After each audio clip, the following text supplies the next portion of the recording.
Where does Brainy the RPG cat draw his water? We've been at this gig for so long that we can virtually see whenever somebody is willing to come up and answer that flyer, and so on All and so forth. worlds. All Auto. worlds. I feel as though you would be just the tiniest bit familiar with that, given that you are a race that is only found in the realm of Eberron. He has declined medical analysis. So, well, believe me, if you were to do a scan on him, you would find things that would turn your skin white. Or your chrome, one of the two. From a well, actually.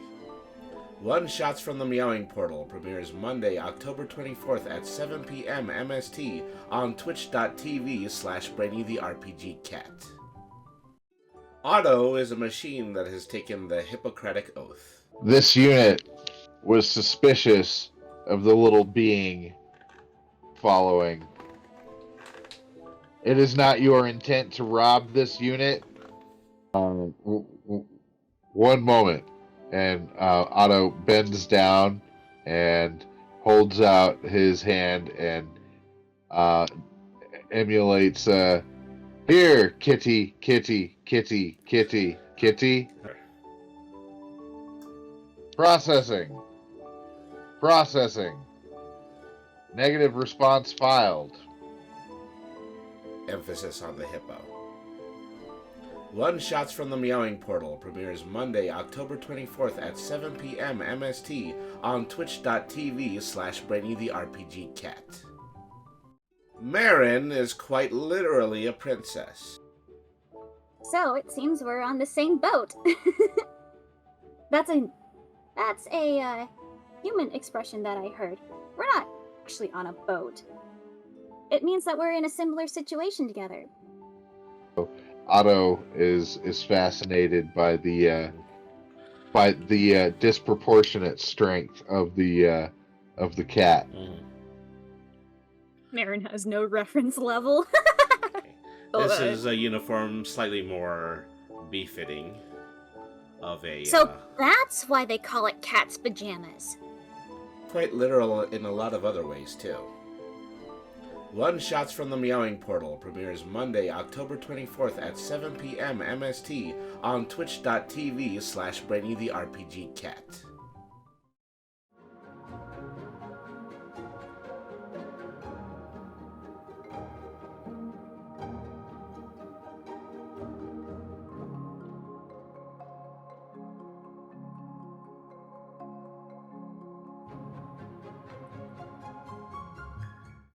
This presentation of One Shots from the Meowing Portal is brought to you by GreatMedia.Games. Visit GreatMedia.Games and use the code 10finity at checkout for 10% off your online order. Hello, cats and kittens, felines and felidae, humans and variant humans, and every race, class, and subclass. To my personal chamber deep within the library of Dinah, goddess of all knowledge. For those of you tuning in for the first time, my name is He Who Astounds with His Immediately Brilliant Ideas. But you can call me Brainy. With the permission of my supervisors here at the library, and with deep redaction in attempt to remove details for purposes of interdimensional security, mostly done by one goblin with a big black marker, I bring to you the very first episode of Tales from the Meowing Portal. That ambience doing anything for you? Maybe not. This is a foundational installment. It's mostly about how I met two of my closest friends and most loyal party members, Marin Coralenth, the Triton Bard, and Autodoc Blue 37, the Warforged Cleric. They are a stout pair of allies who I'm sure we will enjoy following through many adventures to come. So, without any further foofara, I give to you the pilot episode, entitled One Summer Squash, a one-shot from the Meowing Portal. Enjoy.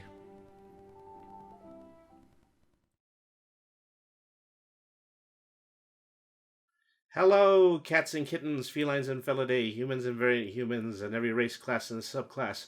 Welcome to this, the very first episode of Tales from the Meowing Portal, the official actual play RPG for the Brainy the RPG Cat Twitter channel. Cheers and applause. Yeah. Yay. Yay! Yay, yay. And yay.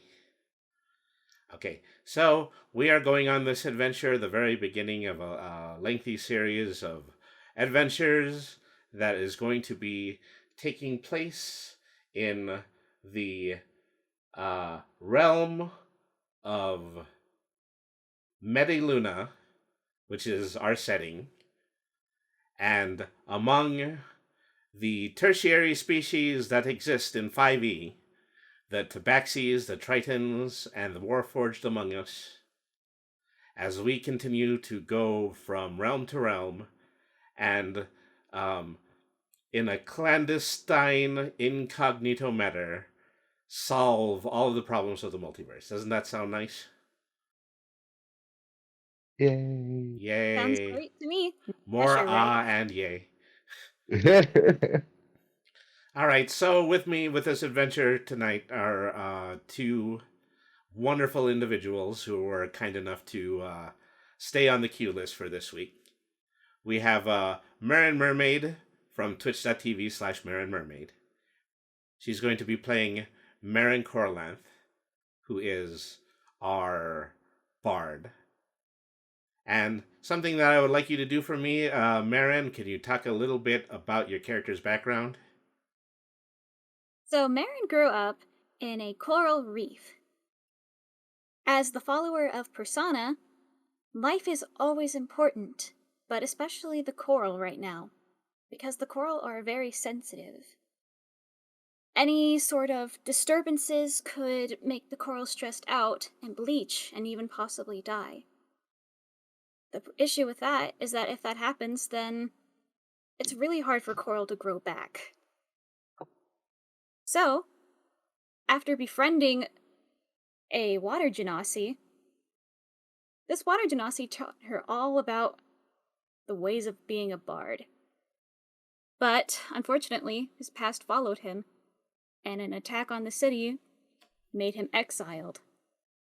So now, Marin is looking for any clues on whether or not he's still around. Excellent. Very well done. And now, the other person that we have with us is Game Night 00 from twitch.tv/Game Night 00. And he is playing our Warforged Autodoc Blue 37. So, this is the same thing. Could you give us a little bit of description of your backstory? Sure can. Otto was engineered to fight in a war that ended almost as soon as they were deployed. Otto had not seen much combat, but did get their hands a little dirty in the war. Otto is extremely fascinated by life in all of its forms. Even biological organisms that most people would consider repulsive are beautiful and fascinating to Otto. Otto questions what makes a being alive and real. Otto seeks to answer that for themselves and see if they have truly a soul or just a set of programming meant to emulate a soul. Otto does not use I or me often when referring to themselves, usually something along the lines of this unit.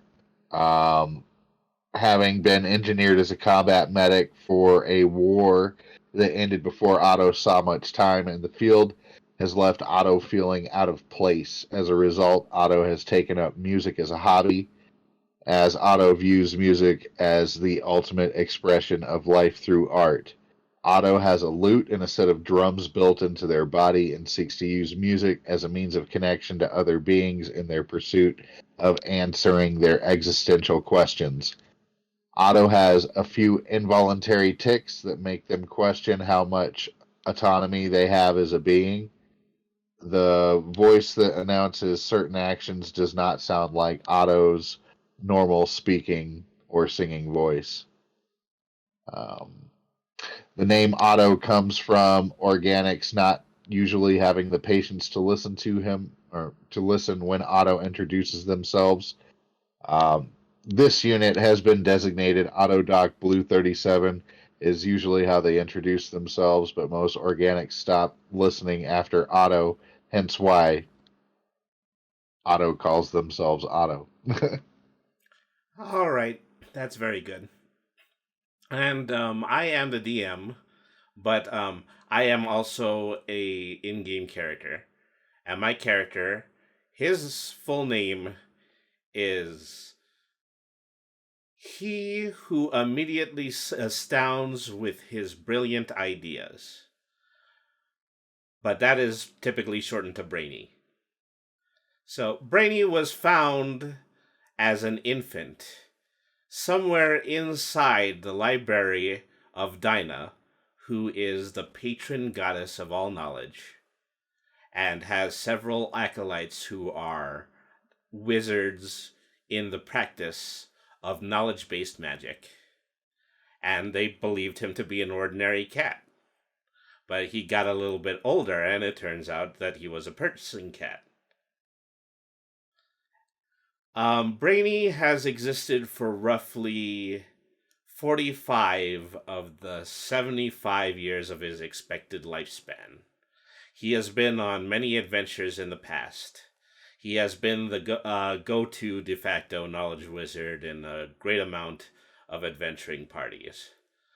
But he is, every single time, he has always come right back to the library of Dinah. It is truly his home, and it is the place that he is most accustomed to. So a recent development in Brainy's life is that he had discovered that he is not, in fact, a tabaxi. So all of that about his very long tabaxi name is completely pointless now. He actually comes from another dimension, a pre-celestial dimension that is home to two species. One of them is the Ardlings, which, as you know, is going to be in the upcoming Dungeons and Dragons module. The Ardlings, as you know, are cherubic beings that take after a certain type of animal. So they tend to still have the head of their patron animal, and they fly around with wings. And they're pre-celestial beings that are the immediate contrast to the tieflings, who are pre-infernal beings. The other one is a race called the Pure Tongue, who are a series of non-anthropomorphic animals who nonetheless can still talk. Presumably Brainy is one of those, but he has not been able to tap into anything celestial. He has no celestial powers. So he continues to work in the Library of Denier, practicing knowledge-based magic. And he has recently been given a multiverse portal so he can continue to watch over the pre-celestial dimension. But along with that comes with the responsibility that he's going to have to hand out a lot of quests to a lot of adventures in order to maintain the balance of all intellect and prosperity all throughout the multiverse. Which brings us to our story. So, wherever you were previously in this world, you happen to find a little flyer somewhere. It's completely up to you where you say in character, where you might have found this flyer. So, this flyer reads, "Do you seek adventure? Do you wish to see far-off lands? Do you hope to find exotic riches? Are you out for fame and fortune? Do you wish to be remembered as a truly immortal hero? We want you for the quests of several lifetimes. Seek your nearest portal acolyte and give him these coordinates." There is a list of numbered coordinates, and then the instructions to head to the Cat's Pajamas Inn.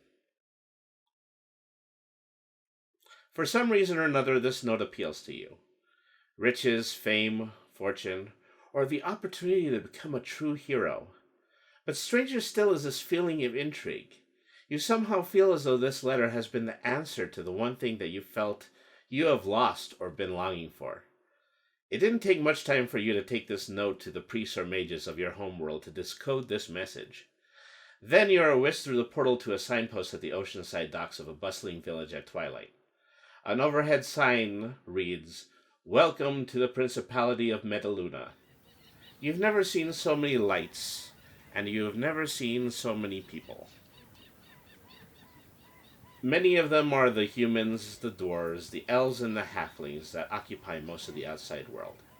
You know that you can spend the rest of the night exploring, but the sense of urgency from that letter fills you again. So this is your open roleplay moment here. Say, you've just arrived on the streets of Metaluna and the sun is going down. What do your characters do? Marion is just gobsmacked, looking all around, trying to take in as many things as she can at once. Sure, she's still on her way to the cat's pajamas, but she's excited. There's so many new kinds of people that she's never met before, so many cultures she's never seen. Everything is all so new and exciting to her, and she can't wait to learn more. Otto? Otto is also fascinated by his surroundings, but has a mission to fulfill and is a little more task oriented, but is making note of things to come back and look into later. All right. He he proceeds directly to the cat's pajamas in a non-meandering fashion. So yeah, he is moving directly towards the cat's pajamas inn. So what else have you done, Marin? Have you started to move towards the inn at this point as well, or? Yes, Marion is well on her way. Along her path, she sees something she's never. Something interesting to her. A Mm-hmm. somewhat tall, brass, copper being that she's never seen before anywhere. Sure, she's seen her good deal of elves and dwarves, but nothing like this before. And hey, isn't he headed right to the same place that she is? She follows. See what's up. Okay, so the two of you continue to go down this path, and something that you both have been capable of noticing is that while you're in the main part of town, you did see lots of very standard races. You saw humans, you saw dwarves, you saw elves, you saw halflings. They start to dwindle as you begin to go towards this new destination. That you stop seeing them and then you start seeing other kinds of races. You start to see animal person races. You actually see a few goblins. You think you might have seen a troll or an ogre on the other side of a bridge intersecting a river in the opposite direction of where you were heading. And you see a pale white person, and they immediately transform into a high elf right before your eyes. As you continue to walk, and as Marin continues to follow Otto towards their destination, does she make an attempt to speak up or does she make an attempt to say anything?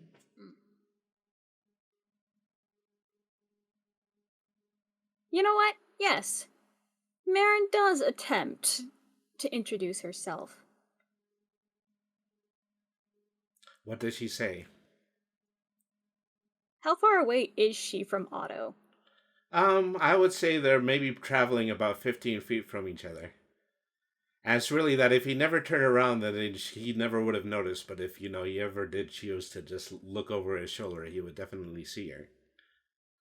Well, actually, at this point, I feel like it might be necessary to roll because I do have a passive perception that's just kind of always on.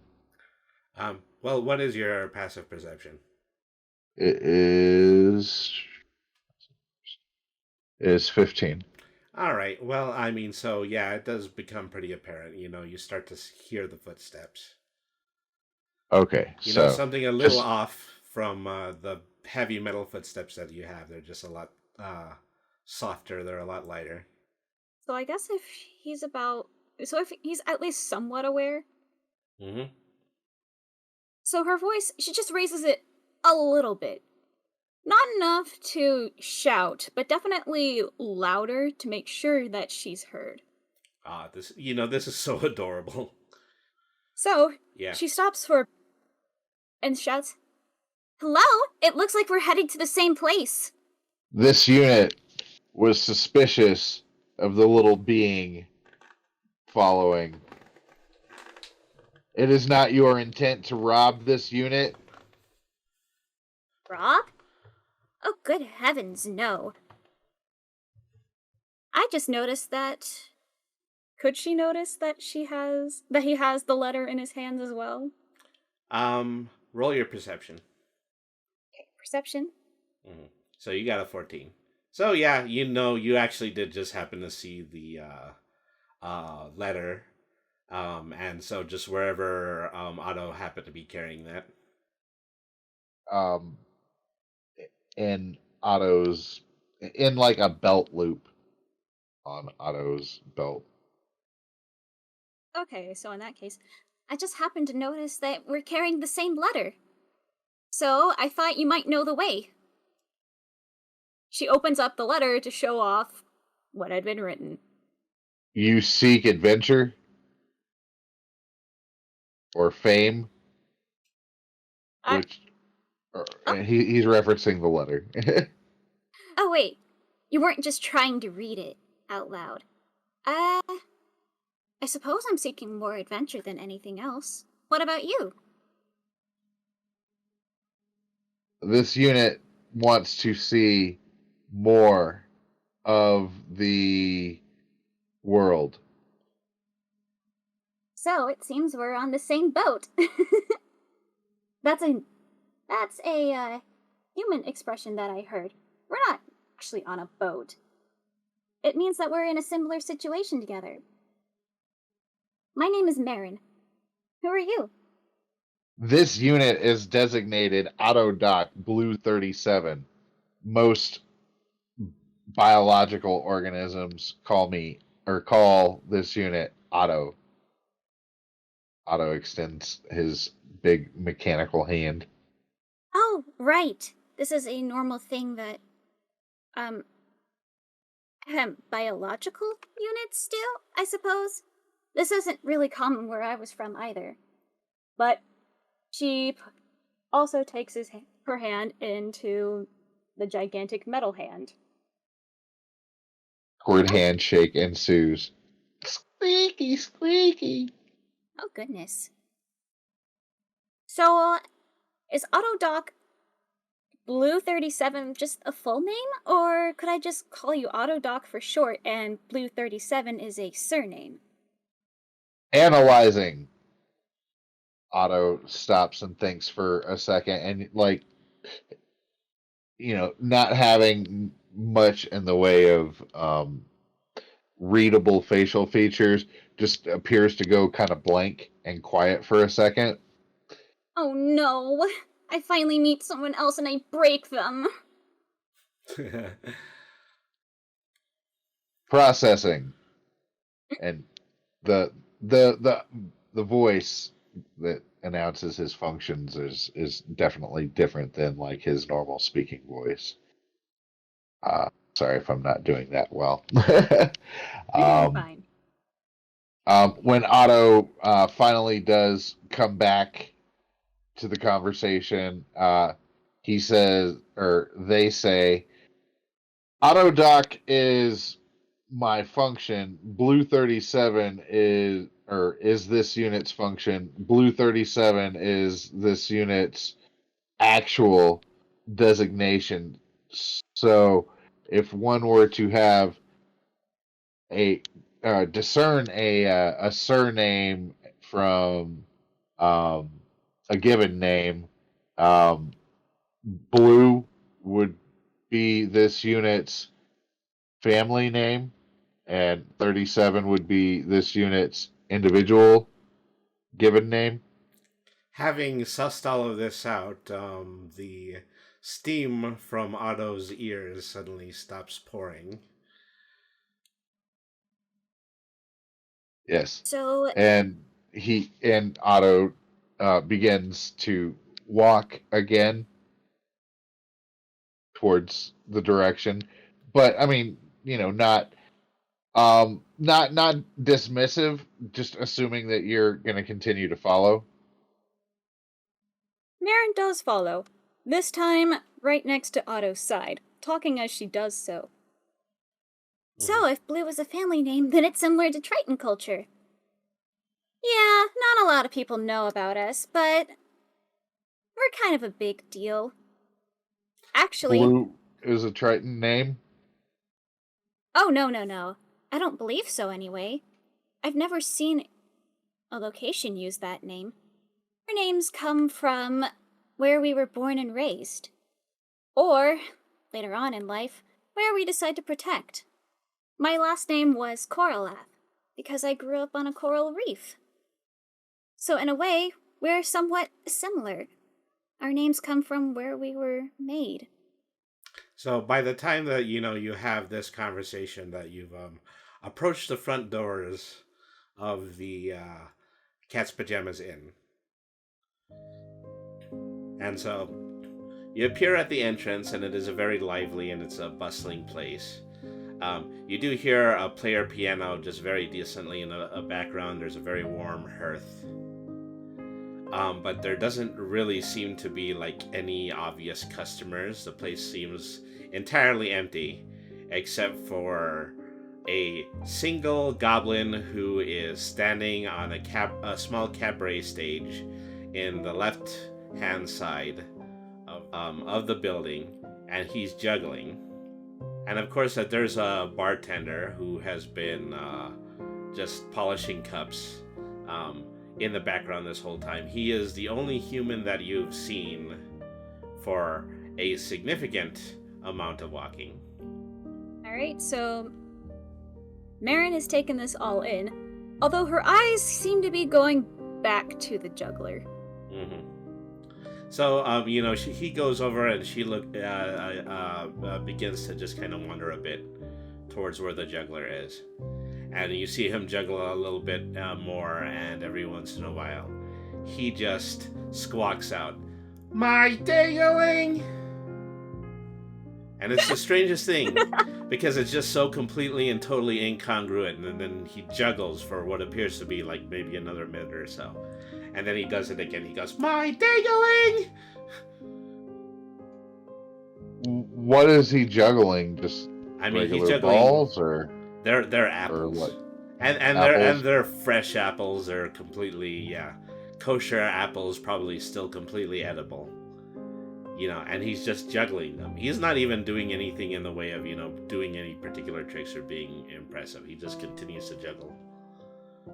just like a series of 3 apples, and is he like not adding anything? Yeah, he's not adding them. He's not biting the apples. He's not trying to throw them behind his back. He just sits there and he's juggling the apples. Marin is still completely enthralled. This is all new to her. So A goblin, juggling, singing. My dingling! Oh right, it's customary to clap if you enjoy a performance. So you clap. And strangely enough, is that he wouldn't even take, an appreciation of that. He would just continue to juggle. You eventually hear a voice from the bar say, just leave him alone. He's you're only going to be encouraging him. Oh? Was he not meant to be here? There's no problem with him being here. We haven't had anything on that stage for a very long time, Oh goodness, what would it take to get on that stage? Really nothing. If you can manage to dissuade the goblin from being on the stage, then you can go ahead and you can take your place. This unit has some experience in this area. This unit is a performer. So you're Perhaps, a performer. yes, perhaps this unit could perform for and looks about the bar. You said it's basically empty except for the bartender and the goblin, right? Mm-hmm. And this fine audience let this unit purchase beverage of the goblin's choice for the goblin as a lure from the stage. Well, you heard the trash can. What's your poison? And so, yeah, the goblin does, hop off. And so he'll take his order directly from the bar.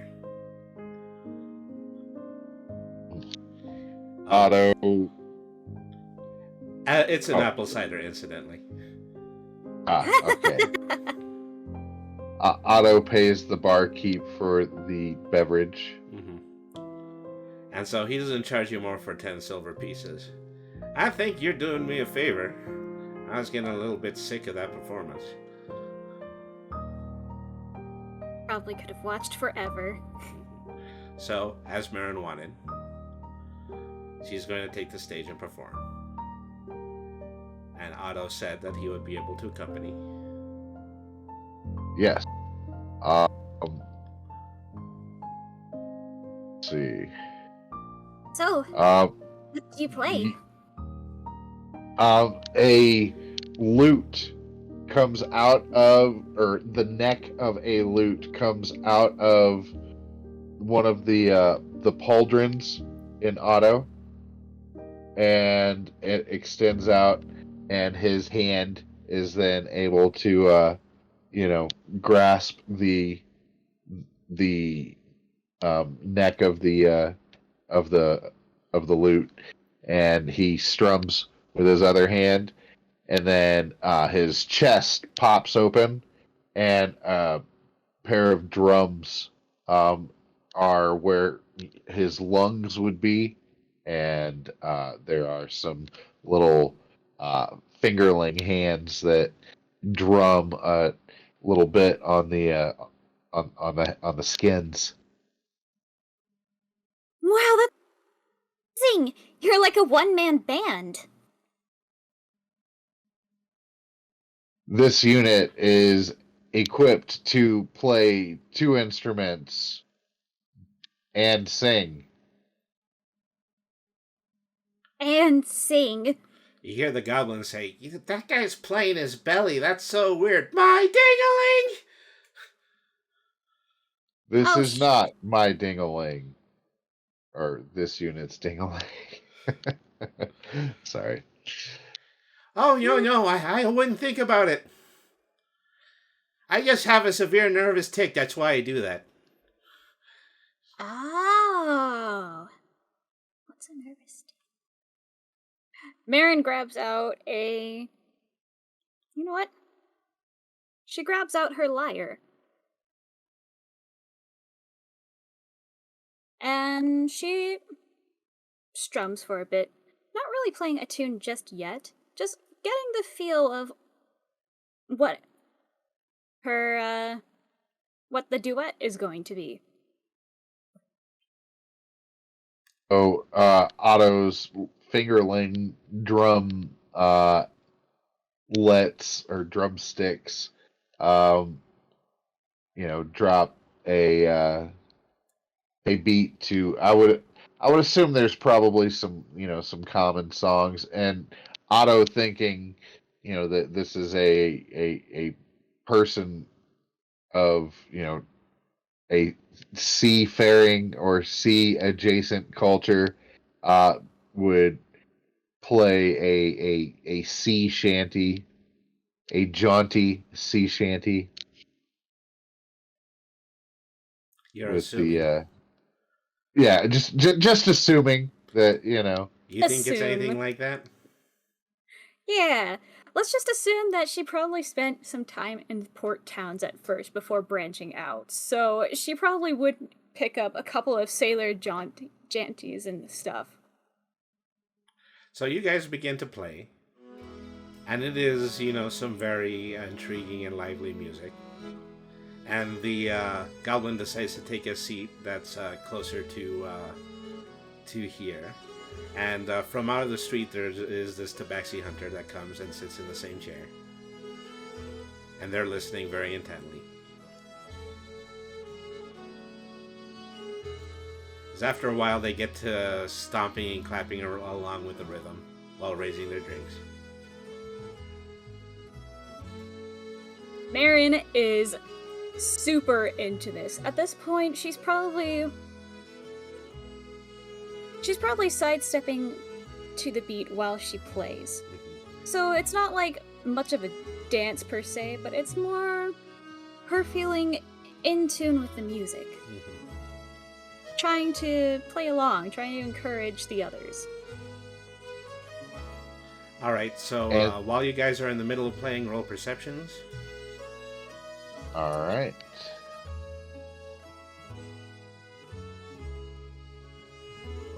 So it is exclamation point, check, then space perception.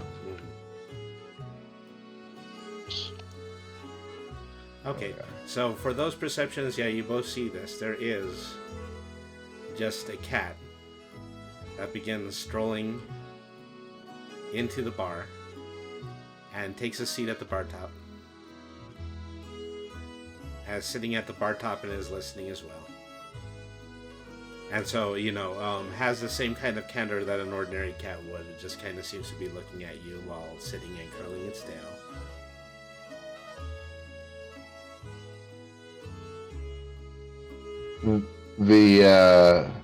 What is the bartender and the goblin's reaction to our playing?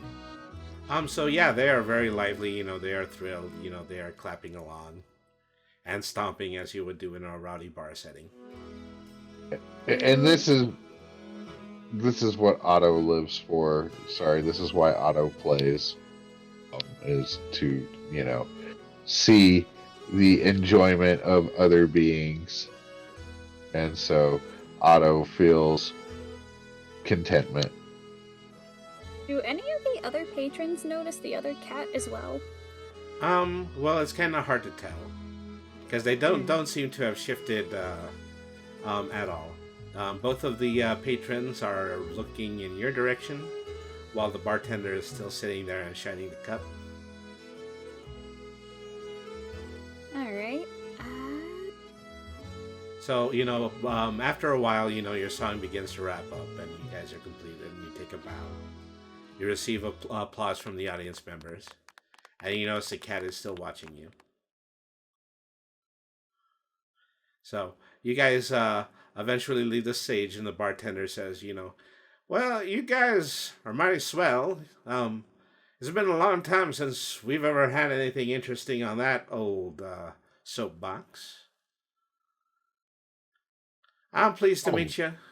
My name is Bartholomew. And in response, the cat on the countertop goes, meow. How sweet. So I'd be Well. much obliging if you guys would come back and you would play some time in the future. I'd be willing to preach your palm with whatever of the, however much of the nightly sales that we get. And also, you guys can get all the free drinks that you want. Goodness, I would appreciate that. Thank you. Oh, well, just doing what I can in order to pay things forward.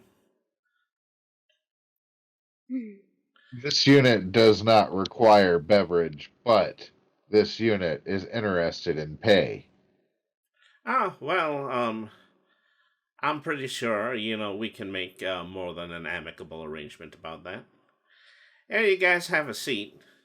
Say, I believe I have something in the back to bring you. And then, yeah, he goes back behind the bar for a moment.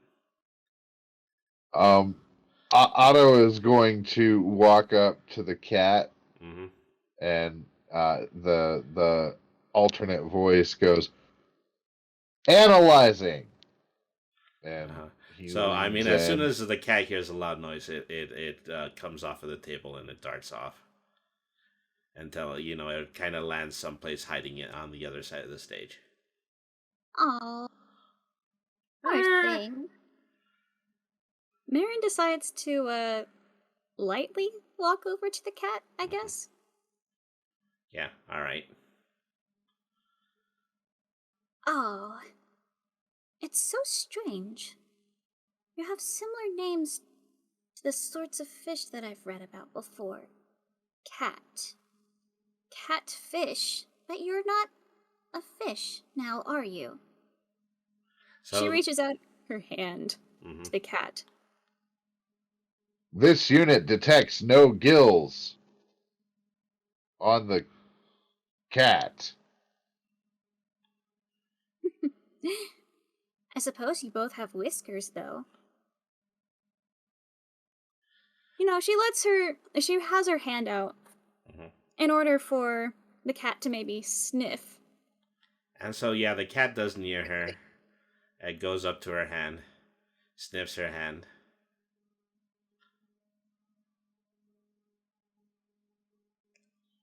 All right. You know what? Let's try something. Would you mind if I tried to maybe roll for beast handling? Um, Just to see if I could, like, pet mhm. behind the ears or You could do something. that, or you could just do Dex.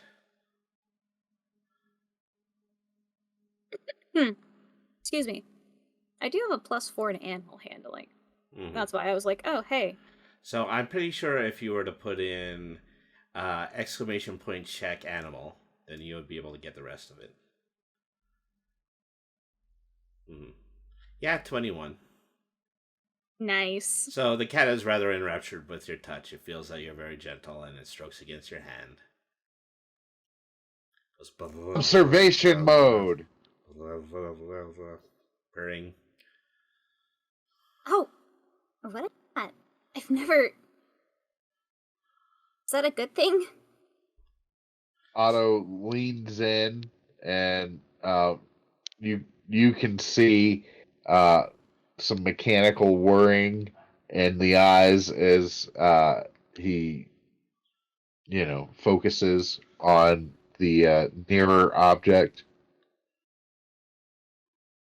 and the glowy eyes kind of uh, brighten Hmm. and kind of throw a little flash light, at the cat, Hmm. not in any helpful in dark situations kind of way, but kind of like what a Uh-huh. doctor might use. So yeah, you're doing a substantial amount of light beaming towards the cat. Yes, Hmm. Um, I assume that you're doing some kind of medical check. yes, Ah, that's exactly what okay. Otto is doing. So do your medicine check.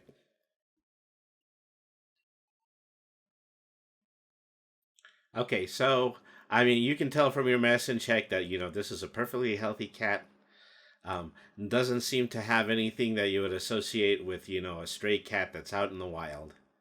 You know, and it's safe to say that you've run into a lot of random mangy cats in Eberron, and yeah, this one seems to be not only in completely healthy, but completely clean, like it's a pampered house cat or it's a pet or something like that. So as you're doing your analysis, the bartender comes up again. So he comes over to this table, and he puts down a very large dish. I say, well, here's a little something. I thought you'd appreciate it. It's a gift directly from your soon-to-be patron. Oh, right! I had gotten so distracted. What is it? It's well, this what we refer to this around here is as a whole Christmas ham, and he takes the lid off of the silver platter. And Oh, and it's just this beautiful glazed shank of pork leg. oh wow.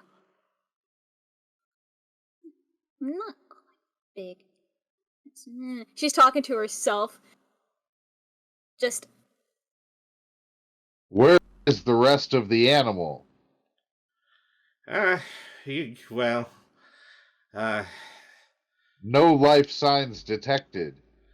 it's been a long time since we've had a no fooding type here.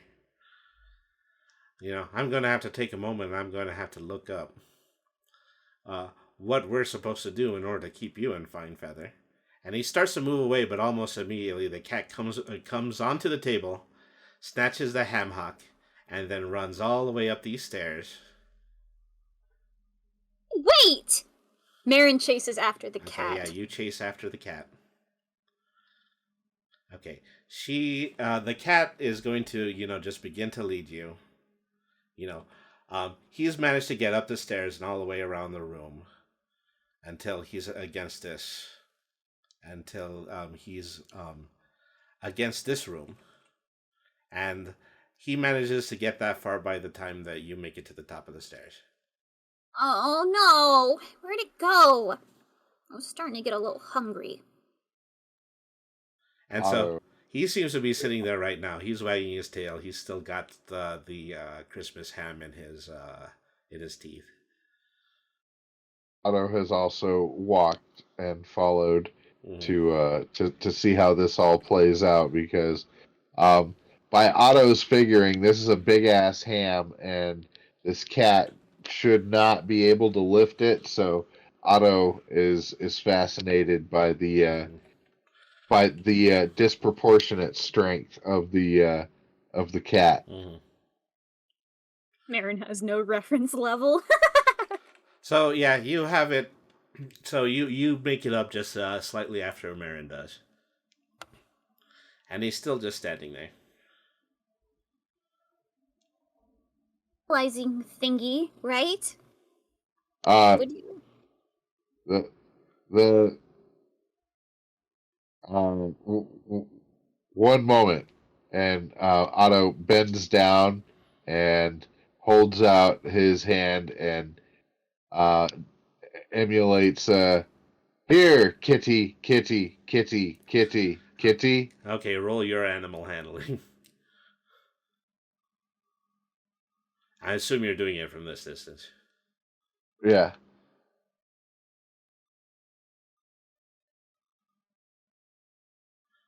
Okay. So yeah, the cat doesn't budge as a response to that.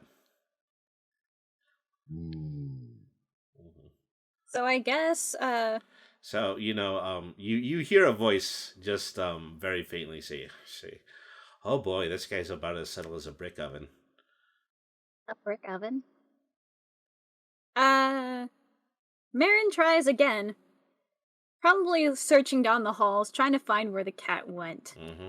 I'm gonna roll beast handling again. Mm-hmm. So is it just beast, or would you put the whole thing? Or Animal. animal, that's Animal, right. yeah. Mm-hmm. Oh no. Mm-hmm. Uh-oh. And she seemed so nice before. Roll your perception. Marin, roll your perception. Please. Okay, so you're almost entirely certain that that cat stood upright, took the ham in both of his paws, took a bite out of it, and is now sitting upright while chewing on it. And you're trying to do what you can in order to see it from the periphery that you're capable of seeing things. Oh, I hope I'm going to be able to pick that one up again. Then, if she's that close, then trying to find a... I have no... I have no, bonus for stealth. Mm-hmm. So let's see. Let's just go ahead and bring her closer. And so, she moves towards the cat, but, she is tromping all of the way. And so, yeah, Ah, she can now see very nakedly with his eyes that, that cat is standing upright, just eating like a normal human. And so he looks up to her and he says, have you tried the ham around here? It really is quite exquisite. she pieces together that the cat was just the same from the one downstairs. Hmm. You can practically see how hard she's thinking. Well, I do apologize for the ruse, but, this is, just something of a little setup that I have with old Barfy downstairs. We've been at this gig for so long that we can virtually see whenever somebody is willing to come up and answer that flyer. I. You. That's. Processing. She holds it out. Wait, what was that part? I think that skipped a little bit. Oh.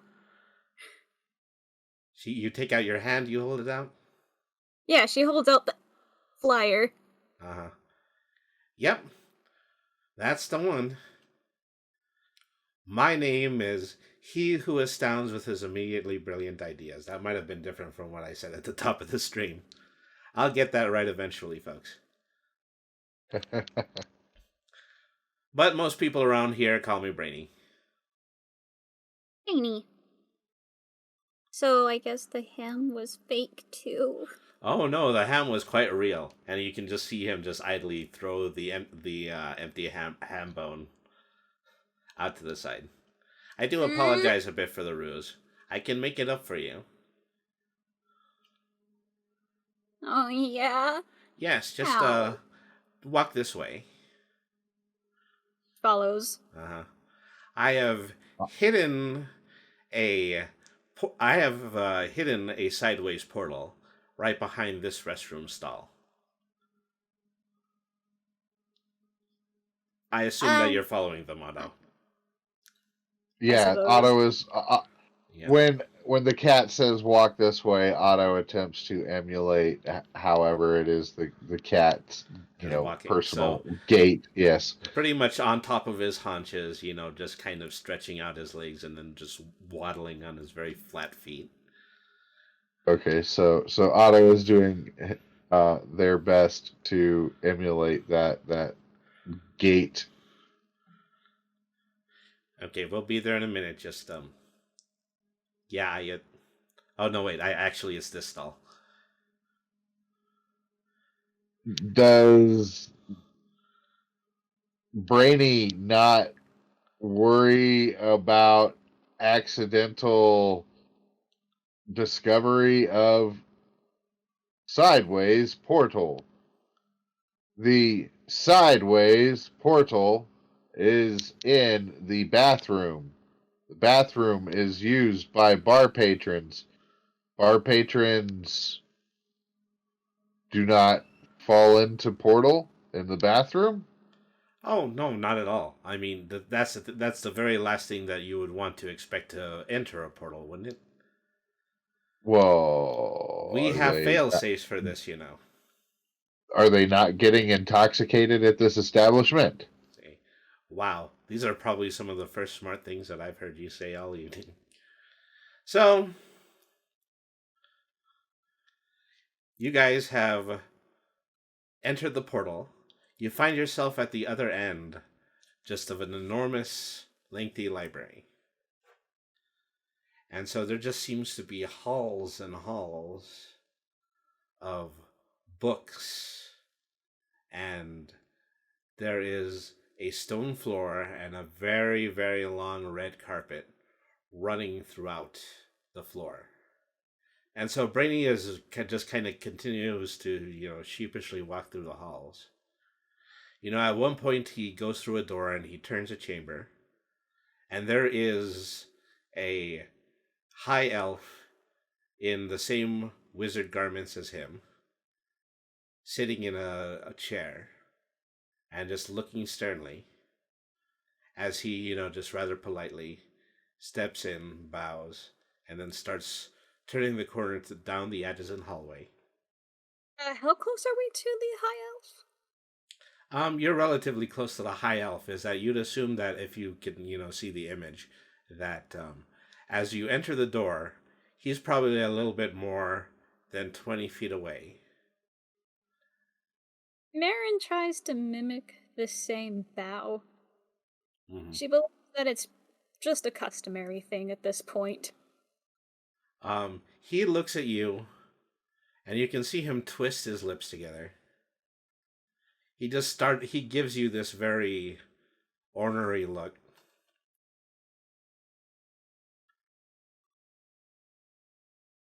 Ornery look? Yeah. And so, he looks at you. It is almost though that he's casting things down. He's casting aspersions down towards you. Greeting protocol initiated. Hello, being. This unit is designated Autodoc Blue 37. Would you care for a medical analysis? Say. In response, the high elf he croaks out. He does what now? I think it would be best for your personal health if you were to continue following Brainy down the chamber. Processing. Negative response filed. And Otto turns away from the elf and continues to follow Brainy. Mm-hmm. Okay, so I guess, yeah. So, we make our way just to this far-off corner of the library. I mean, it's quite literally just kind of looks like, the barest section that you would find in an area so vast. And Brainy has settled down on just a very small cushion. So, and as the two of you have entered, he said, well, as I promised, in reparations for stealing the Christmas ham from the inn, you're free to have any of the charcuterie that's on that table over there. Oh. She unfolds her hands and walks over. Mm-hmm. And so there are some very nice things. There are, cheese and crackers and dumplings. And a pie cut into little square sections. It takes a couple of bites before realizing. Oh, wait. Customs. I had forgotten. Thank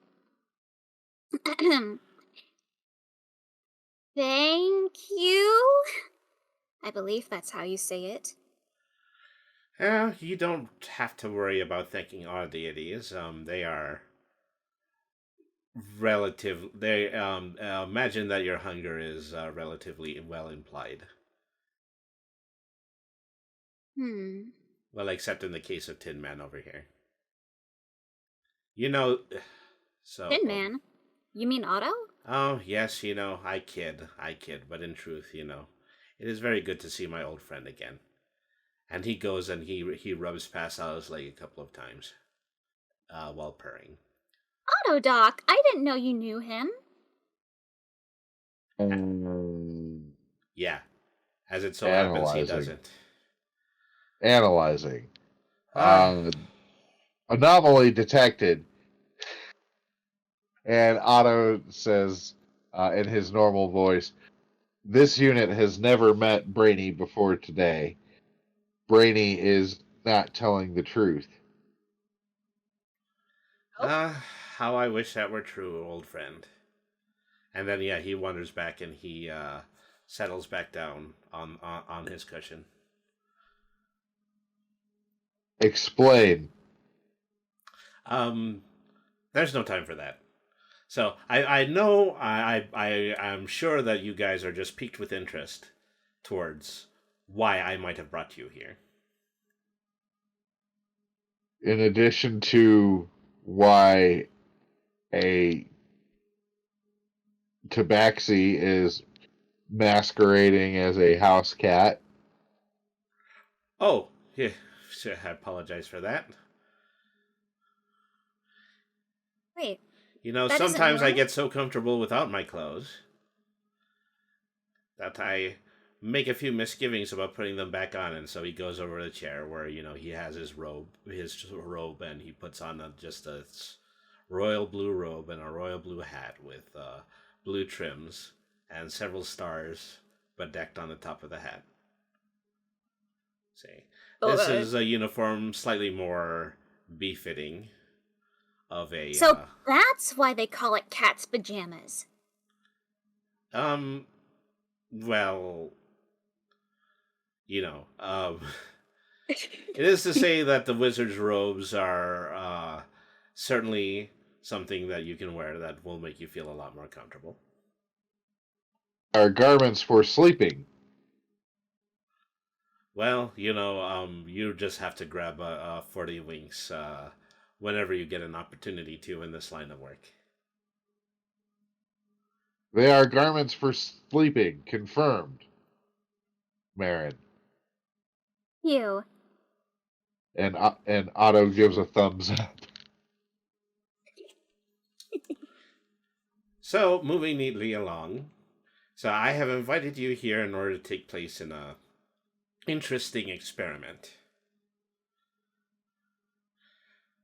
So, as wizards of the Order of Dinah, it is our responsibility in order to oversee the known areas of the multiverse. I have a significant number of piled up work orders that I'm going to need the both of you to attend to. We do the very proud and very significant work here of traveling the multiverse, finding areas of times when evil and cruelty strike fear into the hearts of the common person, and we aim to rectify that for the perfect preservation of all goodness throughout all of time and space, and all worlds, all existences, and so on All and so forth. worlds. All Otto. worlds. I feel as though you would be just the tiniest bit familiar with that, given that you are a race that is only found in the realm of Eberron. This unit is familiar with the concept of a multiverse and is interested in Brainy's proposition. Well, just out of curiosity, who did you happen to find in order to send you the portal here? There is um, quite a little bit. There's very little that I know about multiverse travel from a realm as staunch as that, of the realm formerly of the Great War. Or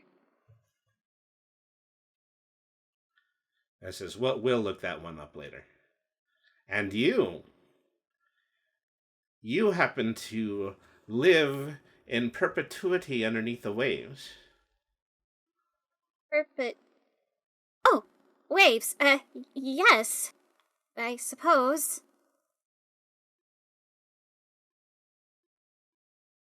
Hmm.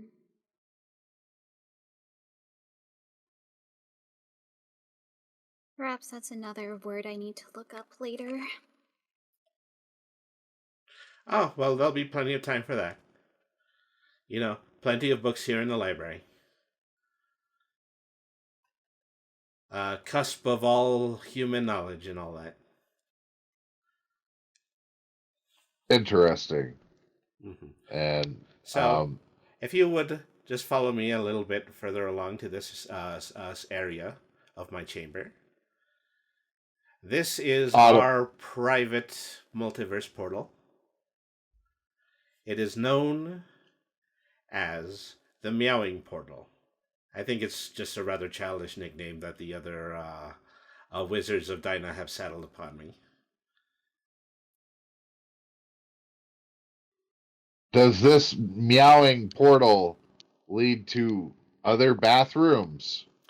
No, it leads to other worlds, other universes, other realities, places and principalities, areas, and significant oddities that baffle the imagination.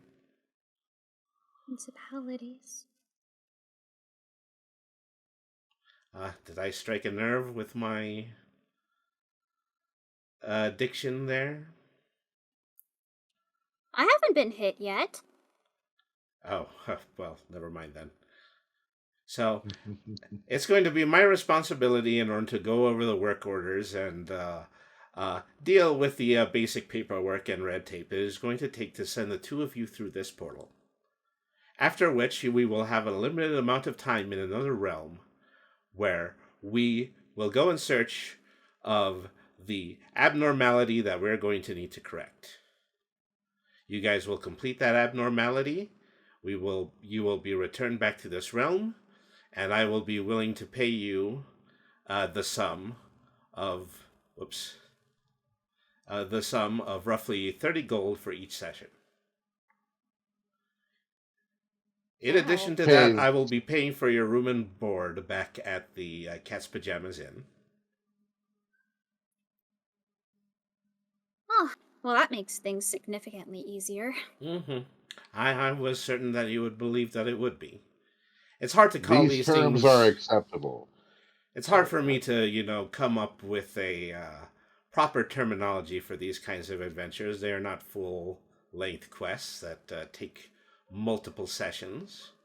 They're merely singular excursions, brief excursions, singular shots of a singular nature.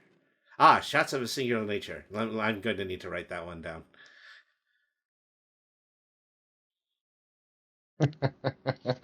Sorry.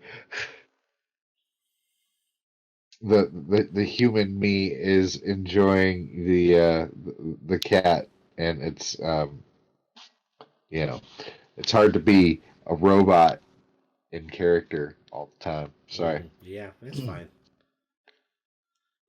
Otto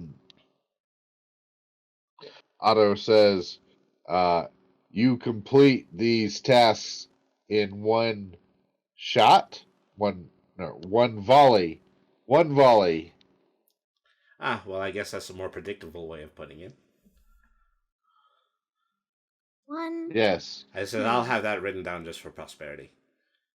So, do you accept my offer? Are you in? Your terms are acceptable. Well, we're already in this room. Well, let me put it another way. Do you accept the job that I am currently offering you? In that case, what else do I have to lose? See, Yes. I'm going to have to make a note of that, as Tritons can be rather literal at times. Dang it, I did it again. Alrighty. So, you guys are free to return to the inn at this point, and you guys will partake in a rest. We will meet precisely at dawn to begin your first expedition. Aaron gets just a tad bit nervous. What if we run into him again? Him who? The high elf, as you would call them? Oh, don't mind him. He's a little stern, but he is an individual of a good heart. He raised me ever since kittenhood. He has declined medical analysis. So, well, believe me, if you were to do a scan on him, you would find things that would turn your skin white. Or your chrome, one of the two. Is your metal anyway? It is a bronze alloy. There you have it. Problem solved. It's an awful Alright. soft metal for a warforged to be built out of, but I suppose they didn't want every unit to be made out of titanium. Well, bronze and titanium. The bronze is for color. Well, very well. I have a little bit more red tape to handle before we send you on your very first quest. So you are free to step through the portal, and you'll immediately merge back at the Cat's Pajamas Inn. We will see you in the Alright. morning. So I assume Uh, they both go through the portal together. Mm-hmm. Just before she goes, he hears her. Why does he have to deal with so much tape, and why is it red? Bam! Mm-hmm. They just step through the portal. Mm-hmm. yes. And Otto is also curious as to why the tape is red and suggests that it might be a cultural or, otherwise, foreign custom that we have yet to understand and comprehend. So I wager I'll explain it to Perhaps the if we both of ask you more while you're older. questions. I suppose I'll explain it to the both of you when you are older. And so he has begun to fixate on the book at his desk, and he's sitting there scribbling notes while his tail flicks behind him. Okay. what would the effect be if the tape were green?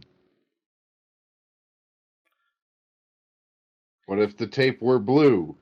He looks up both times in response to this, and he just begins to write it out in his notes. Seems to write faster whenever you say something. This unit has noticed he does not give answers. Yes. This unit does not have thumbs either. How does the cat hold the quill so deftly in its thumbless paw? Fascinating. And you can see Otto's eyes narrowing. So, all right. So we're going to be taking a break here.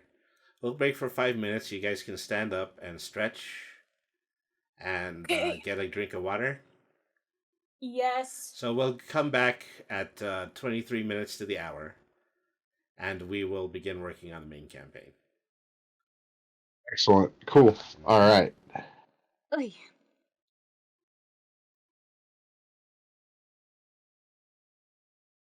If you're as into gaming as I am, it's bound to happen. You have almost every card that you need for a killer deck and popular trading card game of choice. But you're missing that one ace card, that one killer app, and it only sells on websites for eBay for, oh good lord, $175! Who's making these prices? A random numbers generator? That's why we're sponsored by GreatMedia.Games. GreatMedia.Games has a fine selection of rare and valuable cards for a wide variety of trading card games. And if you're looking to sell, check out their online buy list, where you'll get paid a competitive rate for some of your old TCT treasures. But that's not all, because we're offering a discount code of 10% off anything that you purchase online. Just head to greatmedia.games and use the code 10finity at checkout for 10% off your online order. Tell them Brainy sent you, or don't, it really doesn't matter. But by all means, visit greatmedia.games and get the competitive trading cards that you've always wanted.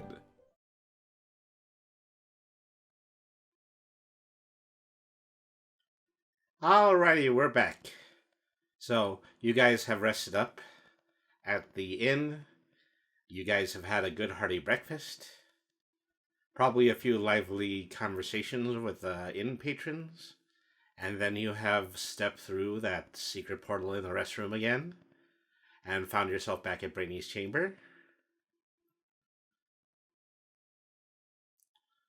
I say, well, good morning, you two.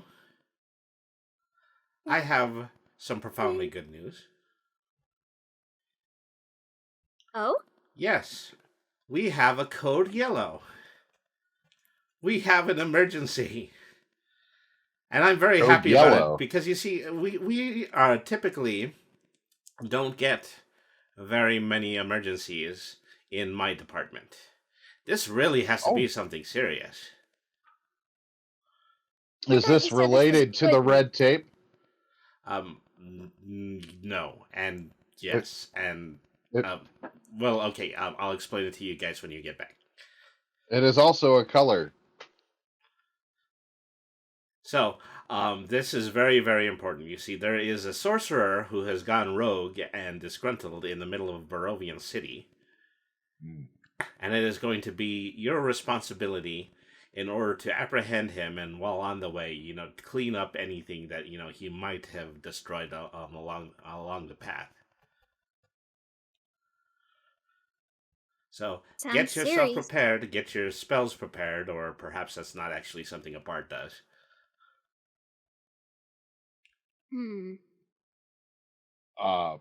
My spell, or this unit's spells are locked and loaded. Ah. Let's roll. Okay then, coordinates are set. We're going to go ahead and we are going to disappear through this portal. See, by the way, you guys don't happen to have anything aluminum in your pockets, do you?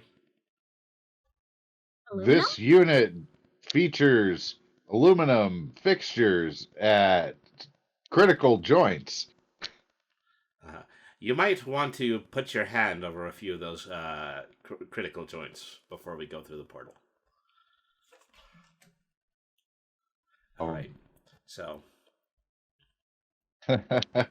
he covers up, or sorry, they cover themselves as best they can. Okay, so you travel through the portal, and as you can see, you guys reappear through the portal, and you are in the center of a pumpkin field. There are two very wet, mossy areas on the sides of the pumpkin field. They seem to be for water irrigation.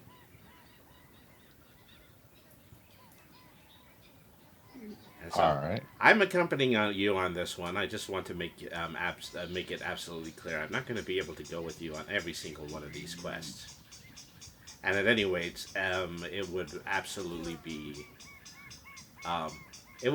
It's not cricket for me to use my extravagant magical skills every single time that we have any little emergency. Oh, I see. Eventually, people will get bored of seeing it. All right, then. Okay, Must be on our way. There must... Well, on our way is something that is a little bit relative in this situation because, as I understand it, there is a tremendous anomaly just somewhere right in this field. Let's see what we might be able to do with about that. So, whoops. Otto picks up a pumpkin from the field and says, "Is this the source of the anomaly?"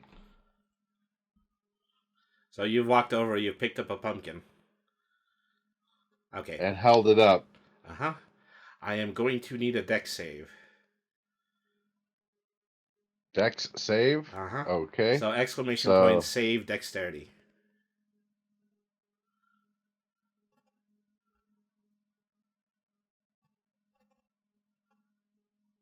That is a 21. Uh-huh. So the pumpkin that you pick up in full view of you grows a massive maw of fangs and attempts to take a bite out of you. But before it has the opportunity to, you drop it and it lands back on the floor. Anomaly detected. All right, folks, we are in initiative.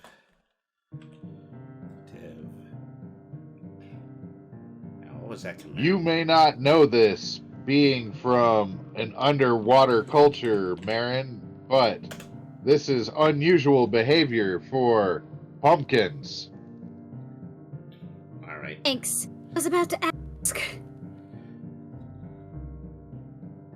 Now let's see, what was... Okay, everybody type exclamation point I join.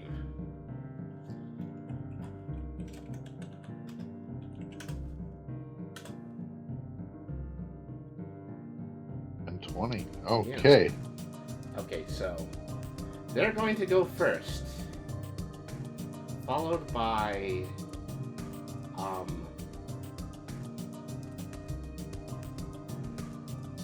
let me see. What's my original? Your original was 11, so that'll be you, me, and then Marin. Yeah. All right. Okay, so right now Otto is going to be in melee with the pumpkin that tried to eat him. Okay. That makes sense. Uh-huh. So these... Let's see, I think I have to go back to build mode in order to do these. Okay. These aren't actually... miniatures. At least it's not what the program considers miniatures. Okay. So these four, they surround us and they use their full movement to do so. And that's the first 20. Oh dear. And now, you said it was 11? Yeah, there was a 20 and then an 11, Mm-hmm.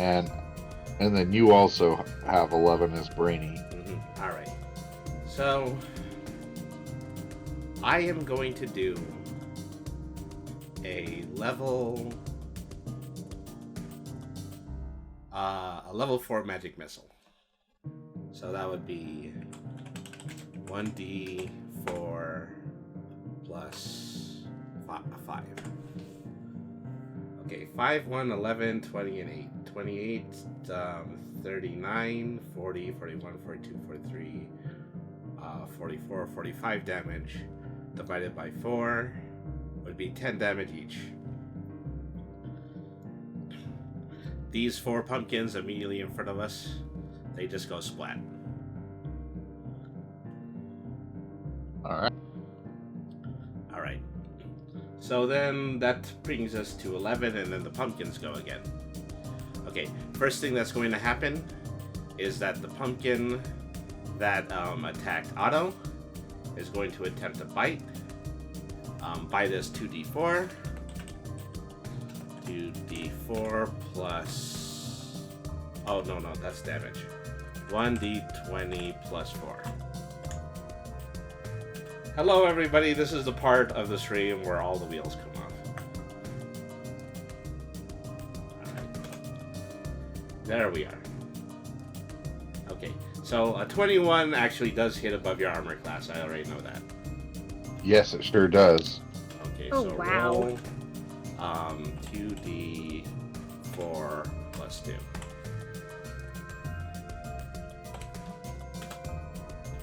Okay. You take 7 damage. It's not so bad. And then... I have 12. Okay, so the remaining 4 in the hex are going to go this way.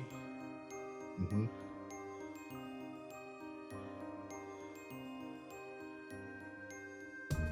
Alright. Now it's going to be Marin's turn.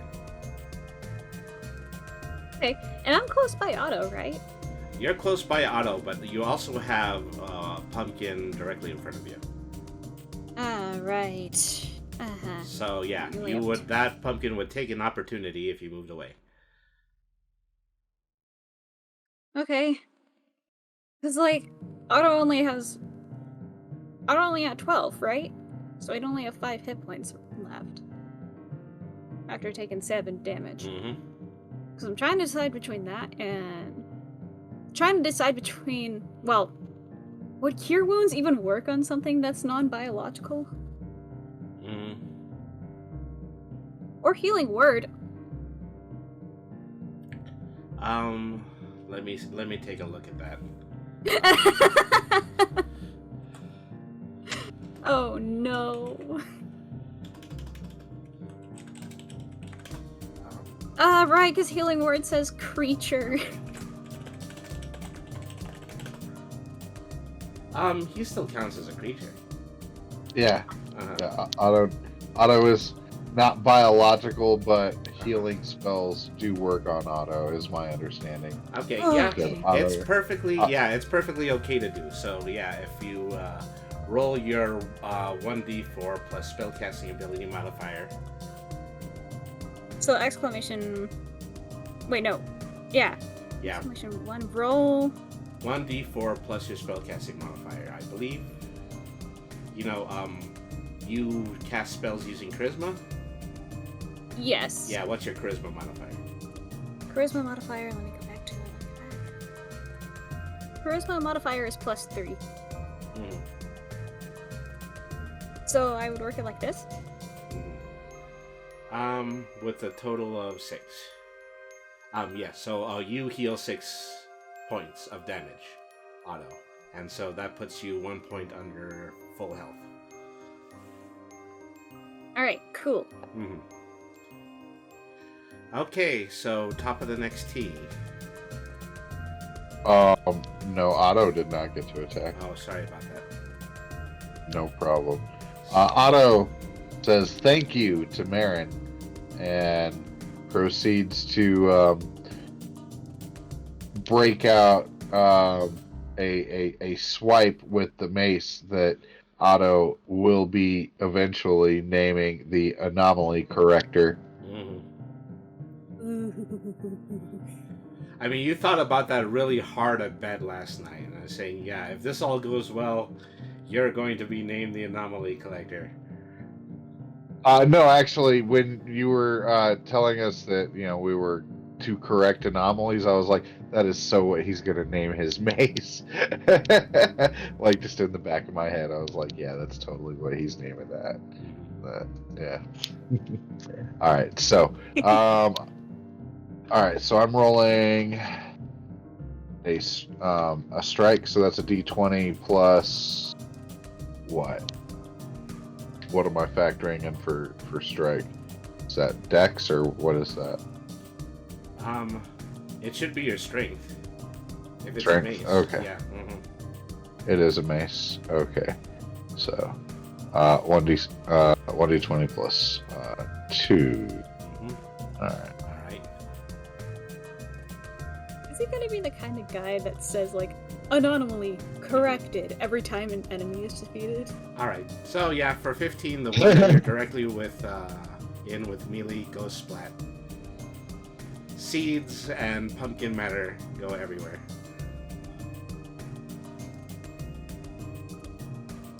Okay, so now we're at the top of the second round. Uh-oh. Okay, roll perception. Okay. Oh, that's check perception. Oh, If wait. you're gonna that- use a word, Otto. No, you did it correct. Sorry, my bad. Oof. Okay, so Marin just begins to feel it's like the earth moves. Just a slow rumble. Thoom. Thoom. Thoom. Thoom. Thoom. Thoom. So it is just this enormous... It's this enormous seed-filled gourd that appears in the very background of everything. Just against all of the other pumpkins that are in the field. And it drones. Summer squash. This is also abnormal behavior for pumpkins and gourds. Again! Yeah, It's I was gonna ask. It's attacking inning. Okay, top of the fourth round. So the 4 pumpkins at the top. 3 Yeah. now. Well, actually, no, the ones that are closer to you moved in the 11. Okay. Oh, Yeah. oh. They're capable Oh, of I getting see. this close. I see. I And was gonna so- say I made like Billy Corgan and was smashing pumpkin, but I mean, you can go ahead and you can make that reference. You know, that's just part of the funny, irreverent nature of this stream. Indeed. So Brady is going to go ahead. He's going to fire his magic missile on the 4 again. I believe last time that was at level 4. Yeah, so that was roll. Oh, roll 1d4 plus 5. Okay. 10. So yeah, he does significantly less damage this time. 10 damage apiece, divided by 4. 2, 4, 6, 8. So each one of them, well, would take... well, we'll go ahead and we'll round it up. It's going to be 3 damage each. They're still advancing. Okay. That puts us... Yeah, this is going to be... following my 11 is going to be the other pumpkin's 11. The pumpkin that is directly next to Otto is going to attempt to bite. Oh, a biscuit. That can't be right. Oh, you rolled a 16 and then the Yeah, plus no, 4, so the that's 20. previous 3 signs that I was looking for popped up. So 5, 6, 7. So my total should have been 17. So every one of those actually took 4, but they're still advancing.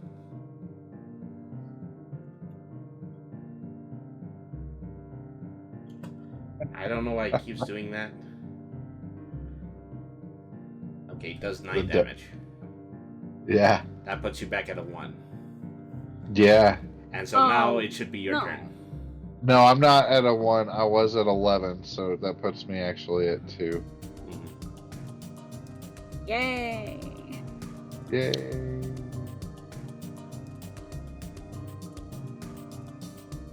Okay, down to 2. Okay, so then is going to be the large squash's turn. Yeah, once again. Boom, boom, boom, boom, boom, boom.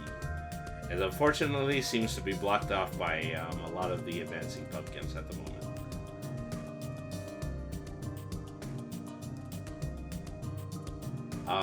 This puts us to Otto's turn. So is going to use shoot which one of the spells cures for greater, because I have cure wounds and I also have healing word. Cure wounds does 1d8 plus 6, so okay, we're gonna do cure wounds. How do I just 1d8 plus 2? I mean, all we can really do is we can look up the spell for you. Let me see. I just looked at it. Yeah.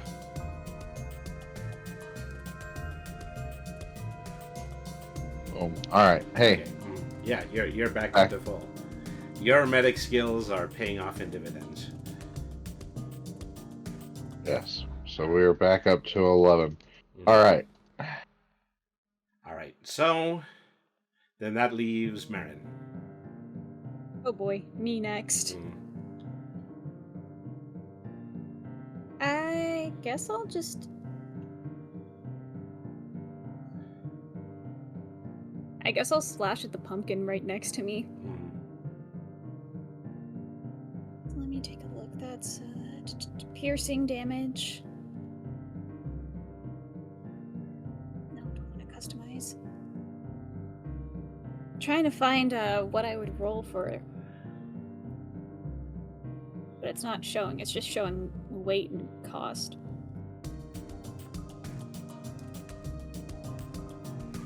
Ah, okay. So 1d8 plus 2.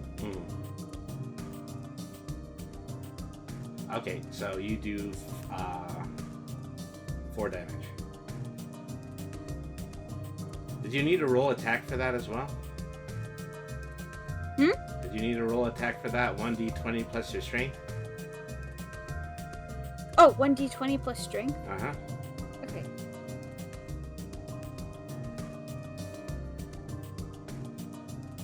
Plus, what's my strength? Sorry, this is where the wheels come off for me. Mhm. Don't worry about it. We're already well past that. Well, I guess I don't get any bonus from strength, so... Okay, so 10. Yeah, it does hit. And so, I'll let you re-roll your damage if you want. 1d8 Don't plus 2. mind. Mm-hmm. Don't mind if I do. If there's an opportunity, I will take it. A 4 and you're golden. Woohoo! Woohoo! Yeah, total of 8. Okay, that one gets crushed. Yay! And there was much rejoicing. Yes, you had Yay. sudden urge for pumpkin soup. Okay, let me see. That was the end of the. She was at the very end of the initiative. So that's round 3. You see Summer Squash just move past these 2 pumpkins in the background, and he mows over them. They both get crushed. And so he's looming over, Marin especially. And he goes, Summer Squash. And then he falls over. And he just rots almost instantly and turns into the soil. And then the remaining pumpkins do as well. It did it? So. Oh. So Excellent you work, see man. Brainy. So Brainy, he moves a little closer. He moves a little closer up to the outward fence, and he says, "Okay, do you guys got him?" Say, you see a turtle-like humanoid.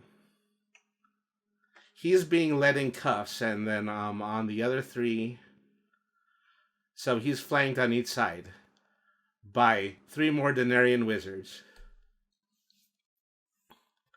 And I say, "Yeah, we got him." Brady walks across him and say, well, well, well. If it isn't my old arch nemesis, Terry. Terry responds, "My name is not Terry. I am Lord Terrapin.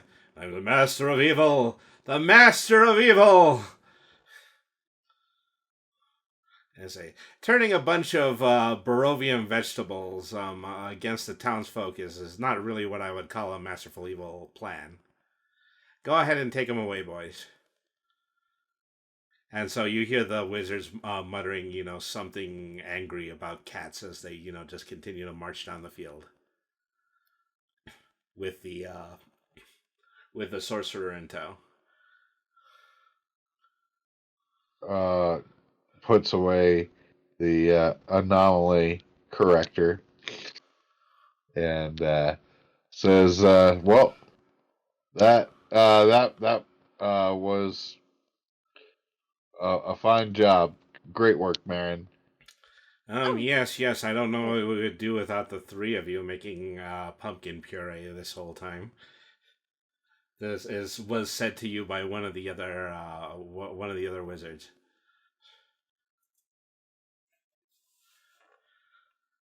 Brady comes back to you and says, "Don't mind them. They've got this kind of stuff to a science, but we have this down to something much more important, which is research and development." So it is the epilogue is that you guys safely return to the chamber. Mission accomplished. You guys can add to your character sheets 30 gold pieces. And also you guys are going to get the ability to go up to level 2. Oh, cool.